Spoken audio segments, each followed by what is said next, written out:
Olá, pessoal. Hoje o intuito é estar falando a respeito do consumo exacerbado de álcool e outras drogas agora na pandemia, principalmente a respeito do álcool, né? Por que tem tanta notícia de que o consumo do álcool tem aumentado? Por que as pessoas têm aumentado esse consumo, sendo que elas não estão saindo mais, sendo que na maioria dos casos elas não estão se reunindo mais?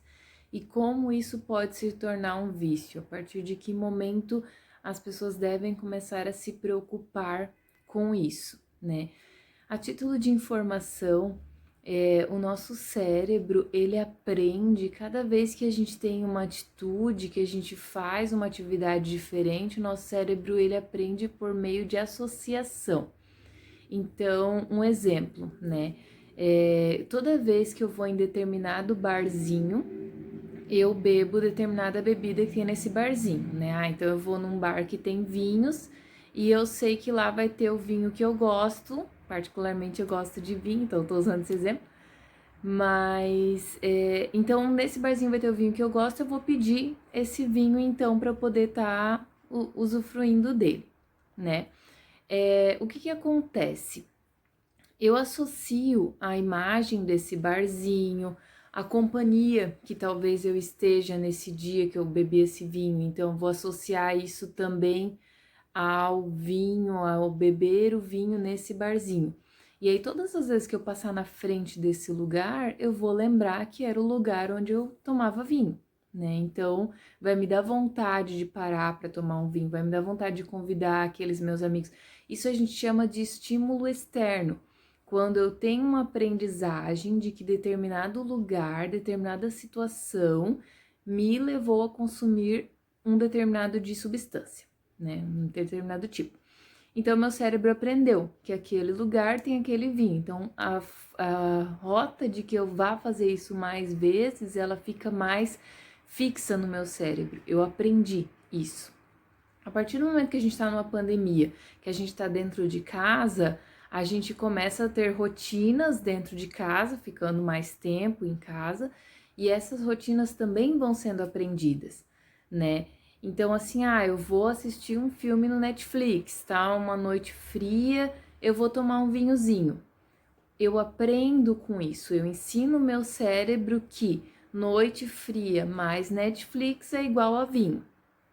Quanto mais espaçada for essas experiências, então assim, hoje é quinta-feira, então eu não vou tomar um vinho hoje, mas no sábado eu vou tomar. Então, se eu quebrar essas sequências de dias repetidos, alternar entre dias que eu repito esse comportamento, fica mais difícil de o meu cérebro assimilar e de aprender que esse comportamento será repetido sempre. Então, eu posso assistir um filme sem necessariamente ter que tomar um vinho, eu posso estar numa noite fria em casa sem necessariamente ter que ingerir algum tipo de álcool, né? Então, só que como a gente está mais tempo em casa, a facilidade que a gente tem para estar repetindo esses comportamentos faz com que muitas pessoas ensinem seus cérebros de que o comportamento padrão que vai acontecer é aquele ali e repetem isso toda semana. Isso vai fazer com que o cérebro aprenda e que ela comece a fazer isso mais vezes. No nosso cérebro, a gente tem o sistema límbico, e é onde dentro dele a gente tem um circuito da recompensa, né? Como se fosse o caminho que a sensação de prazer faz dentro do nosso cérebro. Sabendo que existe esse caminho dentro do nosso cérebro, a gente pode perceber que quanto mais eu usar determinado tipo de droga para alcançar determinado tipo de situação, de bem-estar, de aquelas pessoas que bebem para se sentir mais tranquilas, para esquecer alguma coisa, conforme eu vou repetindo esse caminho, é como se fosse uma trilha, que a primeira vez que alguém vai fazer ela tá cheia de mato, cheia de coisas. Conforme vai repetindo isso, ela fica mais fácil de ser acessada. Então, esse caminho do circuito do prazer, ele vai ficando muito mais fácil à medida que eu vou repetindo o comportamento de ingerir álcool. O que acontece é que quando uma taça só ativa esse sistema, o meu cérebro já aprendeu, e aí ele passa a ter um limiar de tolerância para conseguir atingir aqueles efeitos que ele teve na primeira dose, na primeira taça. Então, o que isso significa?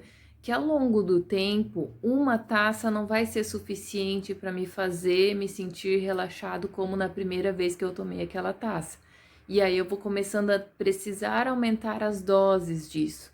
E aí é onde está o perigo, né? Além de eu ensinar o meu cérebro que determinadas situações dentro da minha própria casa, determinadas situações, discutir com um amigo, vou beber um pouco, vou espairecer. Quando eu associo o comportamento de me sentir bem, a situação de me sentir bem aliada ao álcool, eu aprendo que eu só com o álcool eu vou me sentir bem. E além disso, eu vou precisar cada vez de doses maiores para poder chegar nesse ápice de me sentir bem, de ter essa sensação do bem-estar que o circuito do prazer do cérebro ele acaba ativando. Então esse é o grande perigo de ingerir tantas doses, de aumentar o consumo de álcool na pandemia, tá? Então, assim, eu trabalho com a terapia cognitivo-comportamental aqui na região de Joinville, faço atendimentos online também, né? Dentro dessa abordagem, a gente busca entender que tipo de crenças foram, então, que aprendizagem foi realizada por essa pessoa que está associando o consumo do álcool ao bem-estar. E aí a gente entende que tipo de crenças foram criadas, que tipo de pensamentos automáticos estão sendo associados com esse beber álcool, se os estímulos são, na maioria das vezes, estímulos externos, como eu comentei, a questão do barzinho, um colega que me lembra beber, né? Até aquele grupo de amigos do futebol que faz a live e todo mundo tomando a cerveja que tomava lá no futebol. Por quê? Porque aquelas pessoas me lembram a cerveja, né? Tem uma mensagenzinha. Se eu conversar com esse fulano, logo eu tenho que tomar uma cerveja. Porque foi aprendido lá no passado, porque foram situações repetidas, né? Então, dentro da terapia cognitivo-comportamental, a gente passa primeiro a entender quais são esses tipos de estímulos que estão envolvidos nesse comportamento repetitivo. A gente entende que pensamentos automáticos estão associados e que crenças essa pessoa desenvolveu a respeito do álcool, né? Então, por exemplo, se a pessoa entendeu que cada vez que ela for assistir um filme, ela tem que tomar uma taça de vinho, que foi o exemplo que eu usei, né? A gente na terapia é como se a gente desconstruísse essa crença. A gente consegue fazer uma reestruturação cognitiva, como se a gente pegasse aquela trilhazinha que a pessoa fez várias vezes, a gente vai desfazendo ela.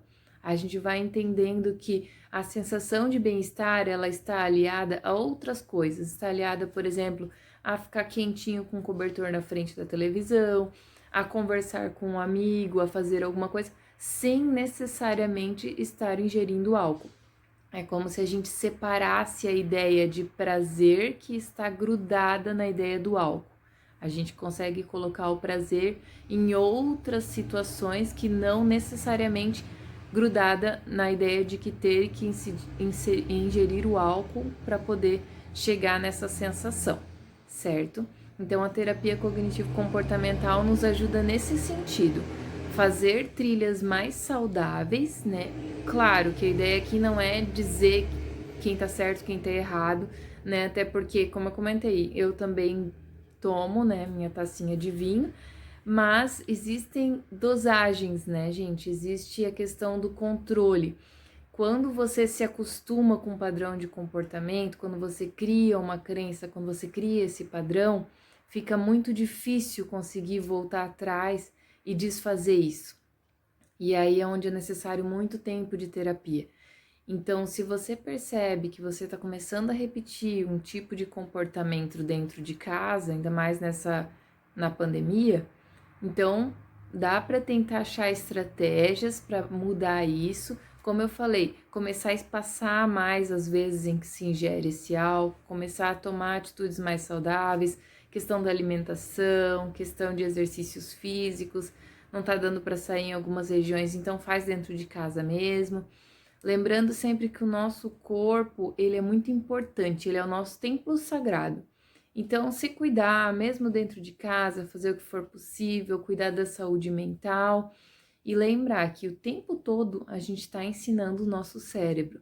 Então, tomar cuidados com o que a gente vem ensinando a ele, que um comportamento, uma situação boa não necessariamente vai ser sempre boa, então eu não preciso ficar repetindo ela com frequência, né? Então, comece a controlar esse tipo de coisa para que você tenha controle sobre a sua própria mente, para que você não entre aí num limbo onde o teu cérebro começa a organizar comportamentos automáticos a partir do que ele entendeu que é o certo, do que ele aprendeu a partir de outras situações, certo? Então, aproveita, se inscreve no canal se você gostou desse conteúdo, deixa teu comentário se tiver alguma dúvida e deixa o like para eu saber que esse tipo de tema é interessante para eu poder fazer mais vídeos.